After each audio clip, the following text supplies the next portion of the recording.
Thank you so much, Vanessa. Oh my goodness, you should just be here with me. It's just amazing because I can literally feel the mesmerizing looks of everyone here because we are in the presence of Bollywood's aristocrat. She is a movie star. She is a goodwill ambassador. She's a former beauty queen. She's a hot, hot mama.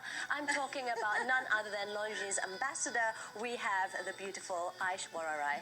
Hello and welcome to Bella. Thank you. You know, it's amazing because I see you on all these magazines, I see you in the movies, and seeing you for the first time up close and personal, I can see why the media cites you as one of the most beautiful women in the world. Oh my God. What is your definition of beauty, and do you feel pressure to, you know, constantly maintain that look of being beautiful all the time?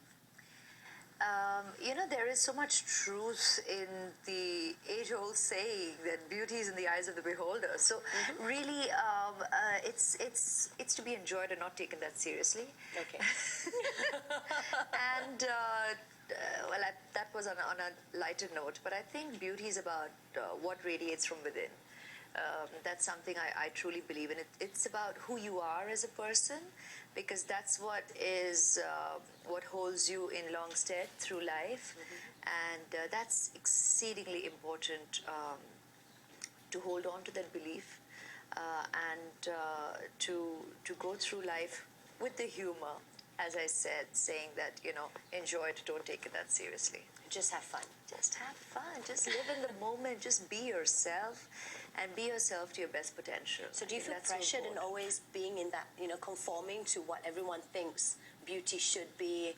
You know? Evidently not. I think people have seen me on the public platform now for a while and can see that I have never been one to try and conform to definitions of perception. That's hard to I've always believe, been but okay. myself. No, it's true. I've always been myself. I've never, you know, when it comes to, it's what's been important to me is conduct. It's been about choices. It's about what I believe in. It's about what I stand for. It's about integrity. That's been precious to me, and that's something I have shared with the rest of the world throughout my period in the public life. In terms of the exterior, there's always a team working on it. You know, there's always makeup and hair and you know, clothes being put together, and that's all the exterior. That's all transient, and I call that art.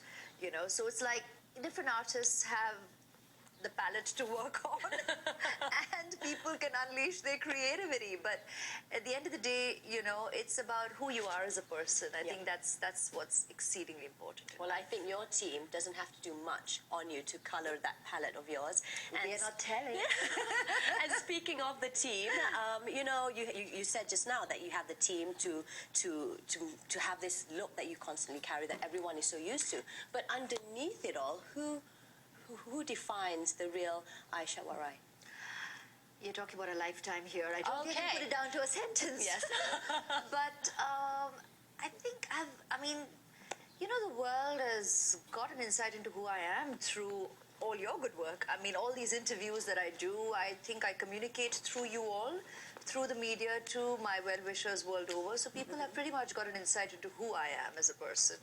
And that's pretty much it, because we'll be sitting and talking about my life story here, so it could go on forever. Well, Bella is a women's show, and I know that you do a lot of humanitarian work out there. Is there anything that you address? You've got like women issues that are very close to your heart that you do or would like to be, you know, embark on? Actually, I have had my foundation doing a lot of work for a very long time. But having said that, I do work with a lot of organizations. Down the years, I've committed my face, voice, integrity to a lot of causes. And the most recent one being my role with the United Nations, working with UNAIDS, where we're discussing and helping spread the word that, you know, when it comes to women living with HIV, there is medication accessible for them to prevent passing it on to their child if they conceive. and throughout the tenure of the pregnancy and thereafter. So it's the right to obviously have embracing a way of life where they can be cared for, taken care of, and hopefully by 2015 we have an HIV-free generation. Through members of the media like you, who I always call the voice of the nation, I definitely hope to be able to reach out to a wider, more multitude of people listening in and help me spread the word that there is care, there is medication, and you can access it, and do not get stifled by social stigma. If you do have HIV, you do have a responsibility towards your child, towards the next generation, towards the world. So take the hand that's willing to help you. There is medication out there, so receive it, access it, and commit to HIV-free generation. Well said indeed. I'm just digressing a little bit because this is something that happened recently in India, where the rape incident, and I think it's a current incident that takes place. I mean, unfortunately, these negative incidents are not just current or not just presently happening. They've been happening for the longest time, and frighteningly they continue to do so. Members of the media pick up certain episodes and bring it to people's attention and do an exemplary job at that, because it definitely has brought the discussion to the fore, the effort of many people to try and help women find their strength and help men change their mindset. Or sick minds there know that there are people being a lot more attentive. But having said that, it's just so important for us to hope that mindset towards women changes, and that's an ongoing effort socially everywhere in the world. You know what I see now? I see the future Prime Minister of India. I'm like, I don't know if politics is ever in the pipeline, but girlfriend, you should definitely head down that way. We'll do all the work we need to socially do, and I think that's important on a human level. And what happens professionally is an aside. When I've been blessed with this wonderful life of feeling like I belong to such a huge family world over, and it's not just about receiving the congratulatory messages at every milestone of my life, or it's not about it's wonderful, and I keep thanking my well-wishers for so much love, but at the same time I feel God has given me the access to a huge family out there that can help listen in, hopefully be convinced by my opinions. They may not be the only ones, but if I can share my views and use my blessing of this kind of access on the public platform positively, then I will definitely use every opportunity. I've noticed this beautiful outfit that you've worn. I'm just assuming that your team has come up with this, or is it something that you chose? No, this is an outfit that I got from India, from Indian designers, Abu Jani and Sandeep Khosla. They're virtually like family to the husband side, and thereby today me.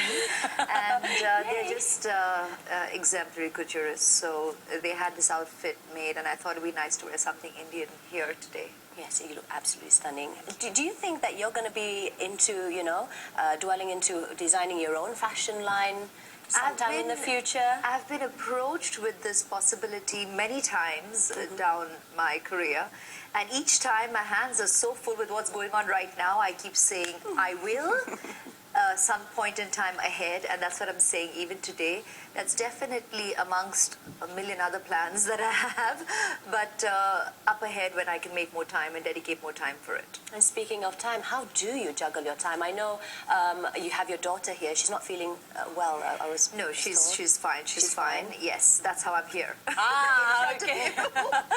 That's exceedingly precious and important to me. I've always been one to focus on reality and what's going on in my life, and being present and being committed to whatever I take on professionally. And for that, I definitely never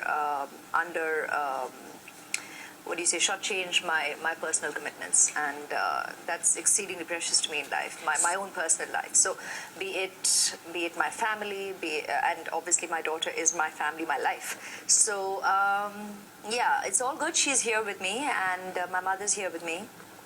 And in terms of time is the most precious element, I think, in all our lives. So we find a way to juggle all our commitments, and the word isn't juggle in my life. I've always said it's prioritizing what's important at that point in time of life, of the day, of your commitments, and you prioritize, and everything can work itself out, and you just have to work at it for it to work itself out, and it does. So do you think, like, you know, most mummies out there, I mean, I'm a mother of two, and I've noticed that motherhood has changed me. It's just priority goes more to the family. If that's for me, you know, I'll just leave everything else just to be with my kids, my husband. Has it changed for you also, and priorities have just, you know? Like I said, you prioritize at different phases of your life. I mean, for me, of course, motherhood is by far the most exemplary blessing ever, and it's superlative in every sense of the positive experience that you can find a word to describe. But having said that, I mean, throughout my life, I have always prioritized my personal life, be that my family, when I got married, my husband, before that, and continued thereafter, my parents, my brother. And, you know, your family grows with more commitments in life, and today I have a baby. And it's absolutely the most unconditional love and commitment that you can experience, you know. So, but you prioritize and commit accordingly at different phases of your life. So what I'm trying to say is, yes, today it's exceedingly precious, and you know, if well, your child is everything to you in life. But having said that, it does not mean, you know, 20 years ago my parents weren't, or my brother wasn't, or thereafter when I got married my husband hasn't been, or, you know, his parents haven't been, and so on and so forth. I mean, all my relationships have been extremely precious to me, and I treat them with a lot of respect, love, and commitment. And yeah, this is another level, obviously, because I mean, I think it just grows on us, doesn't it? I mean, just it's not really multitasking per se, but it's more of a, it just happens. I think every working woman would just agree exactly. It just happens. It's just an unknown switch that God has blessed us within, and it just happens. Okay, so you've been with Longines for the past 10 years or so. 99. 99. That's not, yeah, 1999. Wow. That would be okay. Nearly 14. Yeah, 14 years already. Wow. Goodness. Yep. It's been a long association, but a beautiful one. Okay, the questions that we got from our fans out there is, you're not just beautiful, you're stylish. Do you normally wear the same watch, you know, for day and night? And if not, why? No, it really depends on the way my schedule is panned out for the day. What's beautiful about the Longines watches, and I'm not just saying this because I'm their brand ambassador, is that I've always said it. Their motto is elegance is an attitude, and I believe they're definitely true to their word. I should say we are true to our word, because I believe that. I've always believed that, and I also feel in the design of the watches, it kind of goes with my personality. I feel it kind of, you know, the watches can go from day to evening very easily. They're subtle, they're elegant, and they go with my personality. They're not screaming for attention. Elegance is an attitude, is that right? Absolutely. Okay.